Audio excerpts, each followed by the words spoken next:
last couple of years haven't been the easiest for you.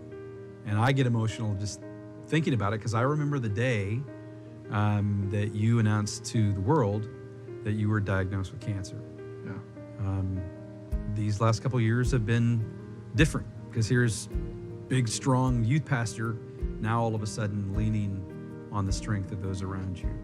Yeah, it was different. For me, being the youth pastor, I'm the guy that helps everybody else with their stuff.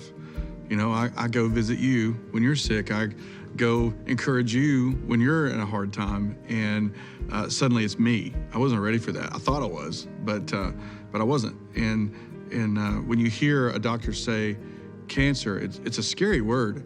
But then when it's being said to you, you don't really even hear the word cancer. You just hear, "Hey, you're going to die."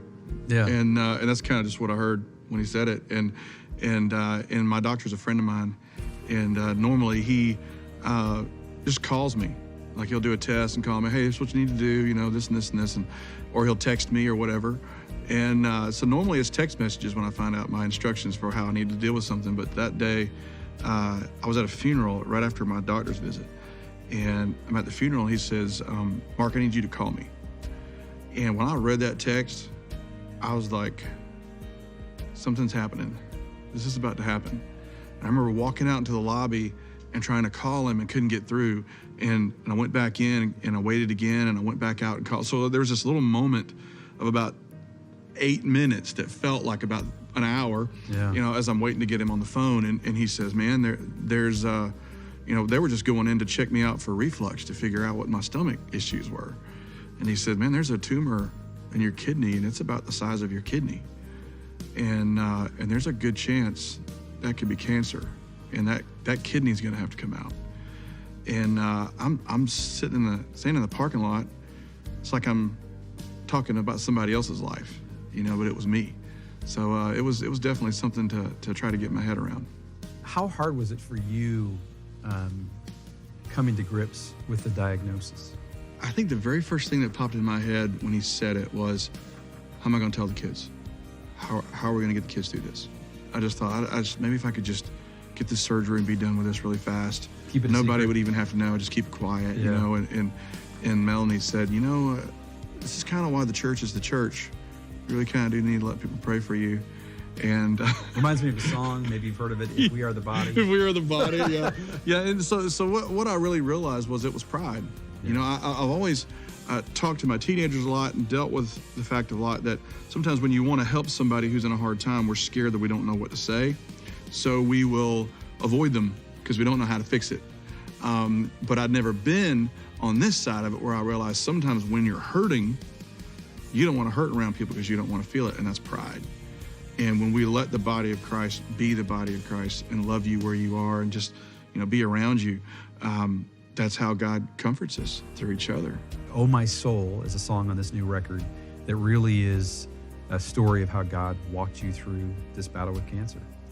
Yeah, one of my favorite scriptures is where David says, "Why so downcast, O my soul? Put your hope in God." And it's basically David talking to himself. And I identify with David in a lot of ways. He was, you know, courage, but then he'd fall on his face, and he was real about it.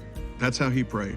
If he was mad, he prayed mad. If he was confused, he prayed confused. He didn't add anything to it, just talked about life like it was when he was talking to God. And that's how I've always prayed.